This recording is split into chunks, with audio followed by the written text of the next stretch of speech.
ازيكم يا بنات؟ معاكم آية. انا كده جيت اكمل معاكم الجزء التاني للمكياج اليومي. عايزه افرجكم بقى الحاجات اللي في الادراج. اول درج عندي حاطه فيه الفرش اللي انا بستخدمها. انا ما عنديش فرش ماركات الصراحه، بس في فرش يعني بشتريها على اساس ان هي شعرها يبقى ناعم، فاهمين؟ عندي دول، حاطه ورا كمان الاسبونجات دول. ده كده عندي في الدرج الاول. الدرج التاني بقى عندي الباودرز والاي شادو والبلاش والبرونزر. طبعا عندي حاجات تانية بس دول اللي بستخدمهم يوميا. اول حاجة البرونزر ده من الف، كنت اتكلمت عنه برضو في فيديو منفصل. اللي ما شافش الفيديو هحط له اللينك بتاعه في الديسكريبشن بوكس اتفرجوا عليه. وعندي الباودر بتاعت ميبلين، خلصانة اساسا بس التغطية بتاعتها تحفة. بصوا التغطية بتاعتها كويسة جدا. انا احيانا بستخدمها هي بس من غير ما احط كريم اساس ولا اي حاجة يوميا يعني. وعندي فلورمار، كنت برضو متكلمة عنها في فيديو مشترياتي من منتجات فلورمار، هحط لكم برضو اللينك في الديسكريبشن بوكس. وعندي البلاش ده من اماندا، بحبه قوي قوي قوي يعني. بصوا الدرجة بتاعته، اوريكم سواتش عليها، طبيعية جدا. دي درجة 141.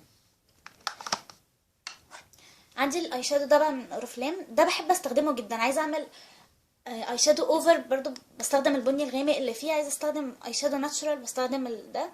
استنى اوريكم سواتش الالوان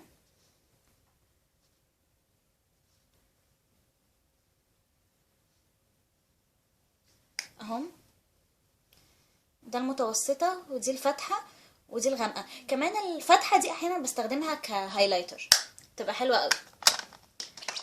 واخر حاجة البلاشر ده من الف، من فلورمار، كنت متكلمة برضو عليه في فيديو منفصل. كده دي الحاجات اللي موجودة في الدرج ده. نخش بقى على الدرج اللي بعده. اهو الدرج ده، ده حاطة فيه الديبلاينر من تشاو. انا بحب الديبلاينر ده قوي، سواده بيعجبني، بس لو الدنيا شتت او كده بيسيح ويبهدل الدنيا. بصوا السواد بتاعه حلو قوي. بعد كده الروج اللي كنت اتكلمت عليه في فيديو مشترياتي، بحبه قوي برضو.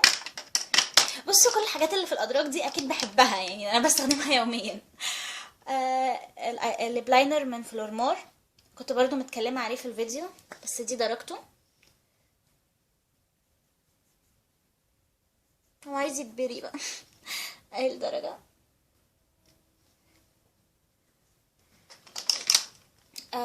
الروج ده من جوردانا. عايزه بقى اقول لكم الاول كلام حبه عن الروج ده.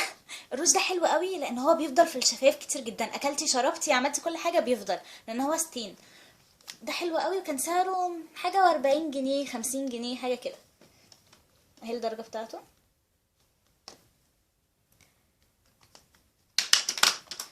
في الجلوس ده،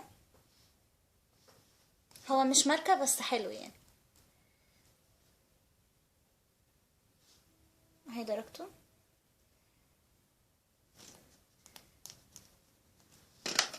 اهي. وفي ده انا جبته عشان لقيت شكله شبه المصاصه، هو من 3 اكس لارج. طبعا مش ماركه بس هو حلو وريحته حلوه. كنت جايباه احطه في الشنطه، بس انا كده كده ما بحبش استخدم الجلوس، بحب احط روج مات دايما. مش عارفه الصراحه اشتريته ليه يعني، بس هو شكله حلو. بيدي لمعه بس.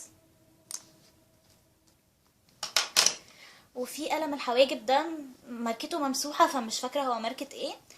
من هنا القلم، ومن هنا السبونجه. انا كده كده حواجبي تقيله يعني، فمش بحتاج ارسمها، بس ده موجود لو احتجت بقى. وهي الدرجه بتاعته، هي بني. بعد كده الاي شادو ده،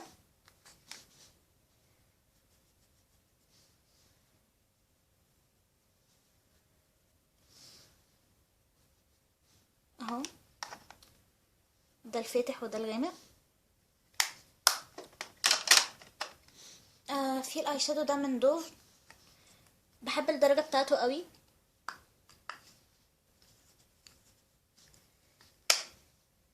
مش لاقي مكان في ايدي اجرب عليه. اهي الدرجه دي، الدرجه بتاعته.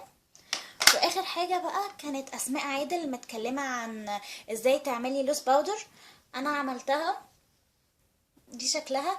كنت استخدمت بس لوس باودر كانت عندي غامقه، وخففتها بباودر جونسون، وبقيت بستخدمها حلوه قوي.